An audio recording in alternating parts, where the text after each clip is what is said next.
혹시 여러분도 이런 경험이 있으신가요? 기침을 한 번 했는데 아래가 순간적으로 젖는 느낌이 드는 상황. 평소처럼 걸어가다가도 갑자기 소변이 새어서 당황했던 날. 너무 급해서 화장실로 뛰어갔지만 도착하기도 전에 조금 흘러버렸던 순간. 이런 경험이 반복되면 사람은 자신감이 떨어지고 외출이 두려워집니다. 혹시라도 누가 알까봐 주변을 계속 살피게 되고 스스로 위축되기도 합니다. 하지만 여러분, 요실금은 절대로 나이가 들어서 어쩔 수 없이 겪어야 하는 운명 같은 일이 아닙니다. 몸은 생각보다 훨씬 회복력이 강하고 새로운 습관을 배우는 힘도 가지고 있습니다. 오늘은 요실금이란 무엇인지, 왜 여러분에게 이런 변화가 생겼는지 차근차근 이해하는 시간을 가져보겠습니다. 먼저 요실금이라는 이름부터 짚어볼까요? 요실금은 의학 용어처럼 들리지만 의미는 단순합니다. 본인이 원하지 않을 때 소변이 새는 모든 경우를 말합니다. 하지만 모든 요실금이 같은 원리로 생기는 것은 아닙니다. 요실금은 세 가지로 나뉘고 이 차이를 정확히 이해해야 올바른 해결 방향을 잡을 수 있습니다. 첫 번째는 절박성 요실금입니다. 갑자기 소변이 너무 급해지는 것이 특징이고 화장실에 도착하기도 전에 새어버리는 경우가 많습니다. 이때 방광은 마치 예민해진 경보장치처럼 작은 자극에도 위급 신호를 보내게 됩니다. 원래는 충분히 차야 신호를 보내야 하는데 조금만 차도 경고음을 울리는 것입니다. 그래서 여러분은 참을 시간이 없이 급박함을 느끼게 됩니다. 두 번째는 복압성 요실금입니다. 이것은 완전히 다른 원리입니다. 웃을 때 배에 힘이 들어가고 기침할 때 복부가 순간적으로 아래로 눌립니다. 이 압력을 평소에는 골반저 근육이 막아주어야 하는데 이 근육이 약해지면 소변이 새는 것입니다. 출산, 나이, 폐경, 잦은 변비, 무거운 물건을 드는 생활이 이런 약화를 더 쉽게 만듭니다. 세 번째는 혼합형 요실금입니다. 말 그대로 두 가지가 함께 나타나는 경우입니다. 조급함도 느끼고 복압이 들어가도 새는 상황이 동시에 일어납니다. 그래서 해결을 위해서는 두 방향의 접근을 모두 사용해야 합니다. 이 세 가지 구분이 중요한 이유는 아주 간단합니다. 요실금은 원리가 다르면 해결 방법도 완전히 달라지기 때문입니다. 절박성 요실금은 방광의 예민함을 다루는 것이 핵심이고, 복압성 요실금은 골반저 근육을 강화하는 것이 중심입니다. 혼합형은 두 가지 모두가 필요합니다. 그런데 많은 분들이 모든 요실금을 하나의 문제처럼 여기고 하나의 방법만 시도합니다. 그러면 효과를 느끼기 어려워지고 결국 나는 안 낫나 보다 하고 포기하게 됩니다. 여러분이 어떤 유형에 가까운지 스스로 점검해 보세요. 기침하거나 웃을 때 새는지, 아니면 너무 급해서 화장실에 도착하기도 전에 새는지, 둘 다 있는지. 이 단순한 구분만으로도 앞으로의 개선 속도가 완전히 달라집니다. 여러분, 요실금은 누구나 경험할 수 있는 자연스러운 신체 변화일 뿐 절대 부끄러워할 일이 아닙니다. 그리고 무엇보다 이 변화는 관리할 수 있는 변화입니다. 지금부터는 각 요실금이 왜 일어나는지 그 원리를 쉽게 풀어 말씀드리겠습니다. 먼저 절박성 요실금부터 살펴보겠습니다. 절박성 요실금의 중심에는 예민해진 방광이 있습니다. 원래 방광은 여유 있는 장기입니다. 물이 어느 정도 차야 신호를 보내고 그 신호를 받은 뇌는 지금 참을지 화장실에 갈지 판단합니다. 그런데 방광이 예민해지면 아주 조금만 차도 경고 신호를 보냅니다. 왜 이런 일이 생길까요? 방광벽을 자극하는 요인은 다음과 같습니다. 물을 너무 적게 마시는 습관, 지나친 카페인과 알코올, 스트레스, 장시간 참았다가 갑자기 비우는 패턴, 자주자주 화장실에 가는 습관 등이 방광을 점점 민감하게 만듭니다. 이런 환경이 오래 반복되면 방광은 원래 용량을 채우기도 전에 신호를 보내는 방향으로 학습됩니다. 여러분이 느끼는 조급함은 단순한 느낌이 아니라 실제로 방광이 과도하게 신호를 보내는 생리적 현상입니다. 즉 절박성 요실금은 방광이 차분함을 잃고 작은 자극에도 반응하는 상태라고 이해하면 됩니다. 다음은 복압성 요실금입니다. 이 유형의 핵심은 방광이나 신경의 과민함이 아니라 아래를 받쳐주던 힘의 약화입니다. 우리 몸의 아래쪽에는 골반적 근육이라는 단단한 그물이 있습니다. 이 근육은 방광과 자궁과 장을 아래에서 떠받쳐주고 소변이 빠져나가지 않도록 요도를 감싸면서 지지해 줍니다. 하지만 출산의 경험, 나이에 따른 조직 변화, 폐경으로 인한 여성 호르몬 감소, 체중 증가, 오랜 시간 지속된 변비, 만성 기침 등이 이 근육과 인대를 약하게 만듭니다. 약해지면 어떤 일이 생길까요? 기침을 할 때 배에서 강한 압력이 아래로 전달됩니다. 웃거나 재채기 할 때도 마찬가지입니다. 원래는 골반적 근육이 그 압력을 단단하게 막아주어야 하지만 근육이 지탱할 힘이 부족하면 요도가 잠깐 열리면서 소변이 새게 됩니다. 즉 복압성 요실금은 방광의 문제라기보다는 구조적인 지지 약화에서 비롯되는 변화입니다. 세 번째는 혼합형 요실금입니다. 혼합형은 절박성과 복압성이 동시에 나타난다고 말씀드렸지요. 여기서 중요한 점은 이 두 현상이 단순히 하나씩 따라오는 것이 아니라 서로 영향을 주기 때문에 복잡해진다는 사실입니다. 예를 들어 골반적 근육이 약해지면 방광과 요도가 아래로 조금 내려가게 되고 이 구조적인 변화가 방광을 더 자극해 예민함을 높일 수 있습니다. 반대로 방광이 지나치게 민감해지면 참는 과정이 자꾸 어렵고 그 과정이 반복되면서 골반적 근육이 긴장을 유지하기 힘들어져 약해질 수도 있습니다. 그래서 혼합형은 한 가지 원인으로 설명하기 어렵고 몸의 여러 변화가 동시에 작용한다고 이해하는 것이 더 가깝습니다. 이렇게 요실금은 나이 때문이 아니라 몸 안의 여러 변화들이 오랜 시간 축적되어 나타나는 신호입니다. 몸의 구조가 약해지기도 하고 방광이 예민해지기도 하고 생활 습관이 그 변화에 기름을 붓기도 합니다. 그래서 요실금을 해결하기 위해서는 단순히 소변을 참아보거나 물을 줄이는 방식으로는 충분하지 않습니다. 지금부터는 각 유형에 맞는 구체적인 개선 전략을 실천 중심으로 알려드리겠습니다. 오늘은 여러분이 집에서 바로 시작할 수 있는 핵심 실천법만 골라서 아주 구체적으로 설명해 드리겠습니다. 먼저 절박성 요실금에 도움이 되는 실천법입니다. 절박성 요실금은 방광이 지나치게 예민해져 있다는 것이 핵심이기 때문에 이 예민함을 천천히 낮추어주는 훈련이 필요합니다. 이때 가장 중요한 것은 정해진 시간표로 화장실을 가는 습관입니다. 아침에 첫 배뇨를 하고 나면 그때부터 하루의 흐름이 시작됩니다. 이때 다음 화장실 시간을 스스로 정하는 것입니다. 예를 들어 1시간 뒤 혹은 30분 뒤처럼 본인에게 맞는 시간을 정하고 정한 시간 이전에는 가지 않도록 연습합니다. 이 과정을 반복하면 방광은 작은 자극에 반응하던 패턴에서 벗어나 조금 더 모아보려는 방향으로 전환됩니다. 방광이 다시 여유를 배우는 과정이라고 생각하시면 됩니다. 하지만 정해진 시간 이전에 소변이 마려울 때가 있겠지요. 그때 필요한 것이 두 가지 기술입니다. 하나는 골반적 근육을 잠시 조여 급박한 느낌을 완화하는 방법이고 다른 하나는 주의를 다른 쪽으로 돌리는 연습입니다. 골반적 근육은 소변을 중간에 끊는 느낌을 떠올리면 쉽게 찾을 수 있습니다.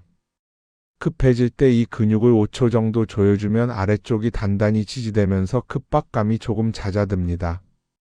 또한 급박함은 주의가 방광에 집중될 때 더 강해집니다. 그래서 서 있거나 앉아 있는 상황에서 천천히 숨을 들이쉬어 마음을 가라앉히거나 눈을 잠시 돌려 다른 사물에 집중하는 등의 행동이 급박한 느낌을 줄여줍니다. 이 두 가지를 조합하면 정해둔 시간까지 버티기가 훨씬 수월해집니다. 이제 복압성 요실금을 위한 방법으로 넘어가겠습니다. 복압성 요실금은 아래쪽을 지지해주는 힘이 약해진 상태이기 때문에 핵심은 골반적 근육을 단단하게 만드는 것입니다. 이 근육은 우리가 의식적으로 단련할 수 있는 근육이기 때문에 꾸준히 반복하면 눈에 보이는 변화가 찾아옵니다. 운동 방법은 간단합니다. 편안하게 앉거나 누운 상태에서 아래쪽을 조여 5초간 유지하고 10초 쉬는 동작을 10회 반복합니다. 이를 하루 3번 반복하면 됩니다. 처음에는 힘이 잘 느껴지지 않을 수 있습니다. 하지만 일주일 정도 지나면 조이는 느낌과 풀리는 느낌이 차이가 나기 시작하고 몇 주가 지나면 일상에서 기침할 때나 웃을 때 예전보다 덜 세는 것을 경험하게 됩니다. 중요한 점은 배나 엉덩이에 힘을 주지 않고 오직 아래쪽 근육만 사용해야 효과가 있다는 사실입니다. 많은 분들이 처음에는 다른 근육까지 함께 쓰기 때문에 힘이 분산됩니다.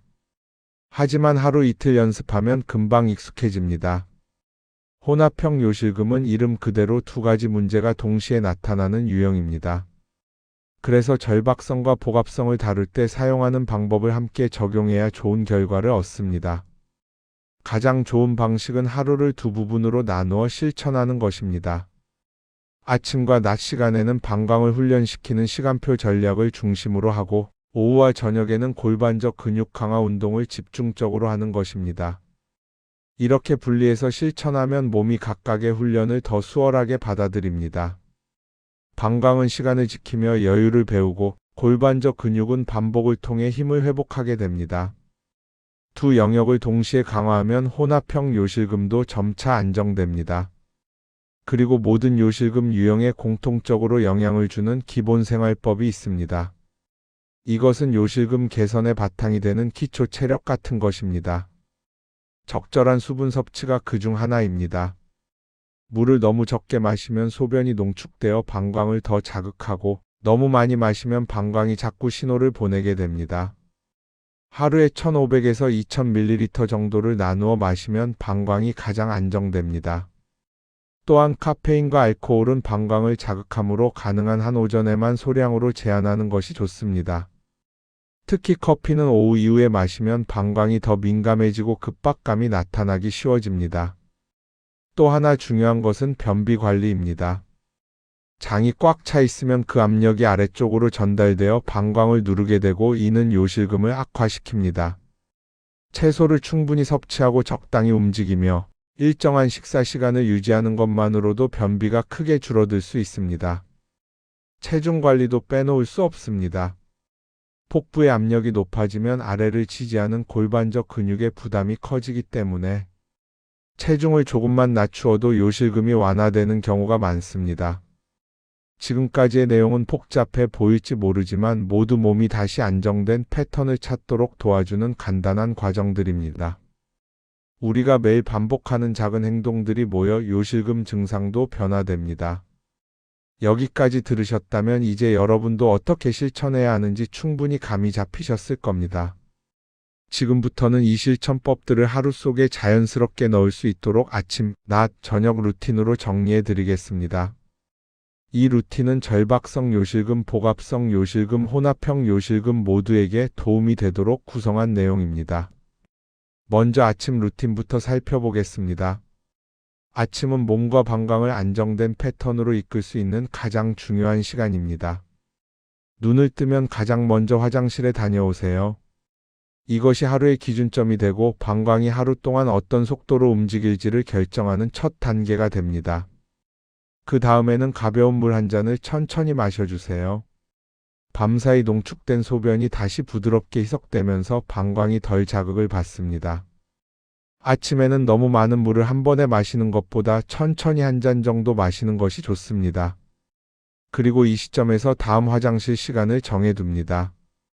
스스로 시간을 정하면 방광은 서서히 여유를 배우게 됩니다. 이제 낮 루틴으로 넘어가겠습니다. 낮 시간대는 요실금 개선의 골든타임입니다. 몸이 가장 활발하게 움직이고 근육이 잘 반응하는 시간대이기 때문입니다. 먼저 수분 섭취를 일정하게 유지하는 습관이 중요합니다. 물을 한 번에 많이 마시는 것이 아니라 30분 간격으로 한두 모금씩 자주 마셔주세요. 이렇게 마시면 방광이 과도하게 자극받지 않으면서도 안정적으로 기능하게 됩니다. 또 하나 중요한 것은 자세입니다. 등이 굽어 있거나 배가 앞으로 쏠린 자세는 아래쪽 장기를 압박해 요실금을 악화시킬 수 있습니다. 의자에 앉아 있을 때 허리를 살짝 세우고 골반이 편안하게 놓이도록 해주면 아래쪽 압력이 줄어들어 요실금 증상이 완화됩니다. 이 시간대에는 골반적 근육 운동을 한번 넣어주는 것이 좋습니다. 특히 점심 이후나 오후 3시 전후가 좋습니다. 이때 10회 정도의 조인과 이완을 반복하면 골반적 근육이 꾸준히 자극을 받게 되고 이 힘이 쌓이면 복압성 요실금과 혼합형 요실금에 큰 도움이 됩니다. 절박성 요실금이 있는 분들도 골반적 근육을 강화하면 급박감이 올라올 때 버티는 힘이 생겨 시간표 훈련이 훨씬 쉬워집니다. 낮에는 화장실 행동도 중요합니다. 급박감이 느껴지더라도 바로 뛰어가지 말고 한 템포 멈추는 습관을 들이세요. 급박감은 순간적으로 치솟았다가 금방 내려가는 특징이 있습니다. 이때 바로 움직이면 급박감이 더 강해지고 요실금이 발생하기 쉽습니다. 따라서 천천히 숨을 들이마시고 시선을 다른 곳으로 돌린 뒤 정해둔 시간에 맞춰 움직이면 방광이 지나치게 경계하는 패턴이 점차 약해집니다. 다음으로 저녁 루틴입니다. 저녁은 하루 동안 긴장된 몸을 내려놓고 방광과 근육을 편안하게 정리하는 시간입니다. 저녁 식사 이후에는 물을 조금 줄여주세요. 수분을 줄인다고 해서 아예 안 마시는 것이 아니라 마시는 양을 천천히 낮추는 것입니다. 이렇게 하면 밤 동안 방광이 쉬어갈 수 있습니다. 저녁에는 골반 주변의 긴장을 풀어주는 가벼운 스트레칭을 해주세요. 허리를 부드럽게 굽혔다 펴거나 골반을 천천히 돌려주는 동작들이 도움이 됩니다. 이렇게 스트레칭을 하면 골반적 근육과 주변 인대의 긴장이 완화되어 다음날 아침에 훨씬 편안한 몸 상태로 시작할 수 있습니다. 잠들기 전에는 마지막으로 화장실에 다녀오는 것이 좋습니다.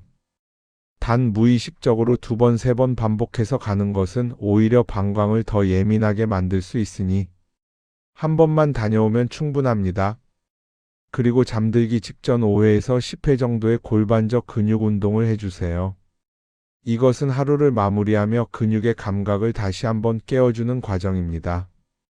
여기에 하루 전체에 공통으로 적용할 수 있는 작은 팁을 더하면 요실금 개선 속도가 훨씬 빨라집니다. 먼저 걷기 습관입니다. 걷기는 골반적 근육을 자연스럽게 사용하도록 도와주는 가장 쉬운 운동입니다. 하루 20분에서 30분 정도만 걸어도 혈액순환이 좋아지고 골반 주변의 탄력도 회복됩니다. 또 한장 운동이 촉진되어 변비가 완화되고 변비가 줄어들면 방광을 누르는 압력도 줄어들기 때문에 요실금이 자연스럽게 완화됩니다. 또 하나 중요한 것은 불필요한 긴장을 풀어내는 습관입니다. 스트레스가 많으면 몸 전체가 긴장하고 이 긴장은 아래쪽 근육에도 그대로 전달됩니다. 하루 중 몇 번은 깊은 호흡으로 몸을 풀어주는 시간을 마련해 주세요. 이 작은 변화들이 쌓이면 방광의 예민함도 함께 낮아집니다. 이 루틴을 한 주 정도만 실천해 보면 몸의 반응이 조금씩 달라진다는 것을 스스로 느끼게 될 것입니다. 지금까지 여러분은 요실금의 종류를 이해했고 몸 안에서 어떤 변화가 원인이 되는지 알게 되었고 실제로 도움이 되는 실천 전략과 하루 루틴까지 배웠습니다. 마지막으로 이 모든 내용을 가장 중요한 핵심만 남겨 정리해 드리겠습니다. 이 정리만 기억해도 오늘부터 바로 실천을 시작할 수 있습니다. 절박성 요실금은 방광이 예민해져 작은 자극에도 급박하게 신호를 보내는 것으로 절박성 요실금의 핵심 전략은 방광이 너무 자주 신호를 보내는 습관을 바로잡는 것입니다. 이를 위해 정해진 시간표를 정하고 그 시간 이전에는 화장실에 가지 않는 방식으로 훈련합니다. 이때 급박한 느낌이 올라오면 골반적 근육을 살짝 조여 급한 감각을 누그러뜨리고 숨을 천천히 들이쉬면서 주의를 다른 곳으로 돌리는 행동이 도움이 됩니다. 이 단순한 반복 속에서 방광의 예민함은 서서히 줄어들고 참을 수 있는 시간이 늘어납니다. 복압성 요실금은 기침하거나 웃을 때처럼 배에 힘이 실리는 순간 아래쪽을 지지하는 근육이 버티지 못해 소변이 새는 증상으로 복압성 요실금의 핵심은 골반적 근육 강화입니다. 골반적 근육은 몸을 아래에서 안정적으로 떠받쳐주는 힘입니다. 이 근육이 약해진 상태에서는 조그만 압력에도 소변이 새기 쉽습니다. 따라서 5초간 조여서 유지하고 10초 쉬는 동작을 10회씩 반복하는 기본 골반적 운동을 하루 3번 실천하는 것이 가장 효과적입니다. 이 운동은 꾸준히 하기만 하면 거의 모든 사람이 힘이 붙는 것을 느낄 수 있습니다.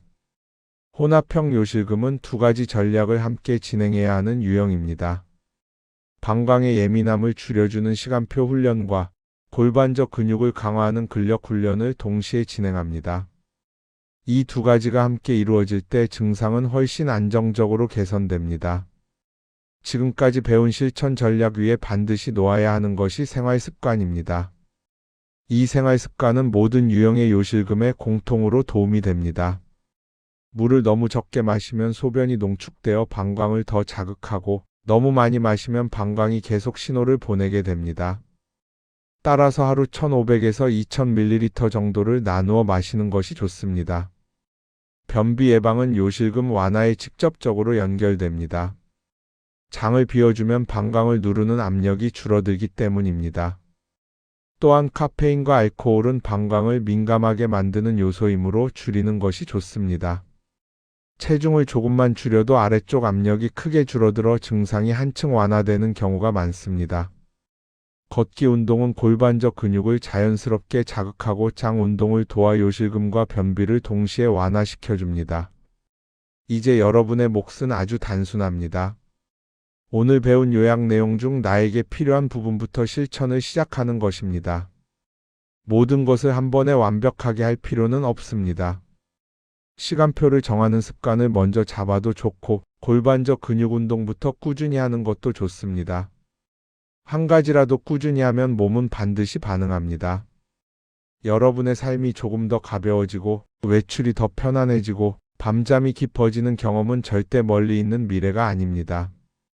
오늘 바로 시작하면 그 변화는 이미 시작된 것입니다. 저는 여러분이 이 과정을 통해 다시 자신감을 찾고 더 건강한 일상을 누리기를 진심으로 바랍니다. 여러분의 변화는 충분히 가능합니다. 지금까지 알려드린 내용을 오늘부터 실천해 보세요.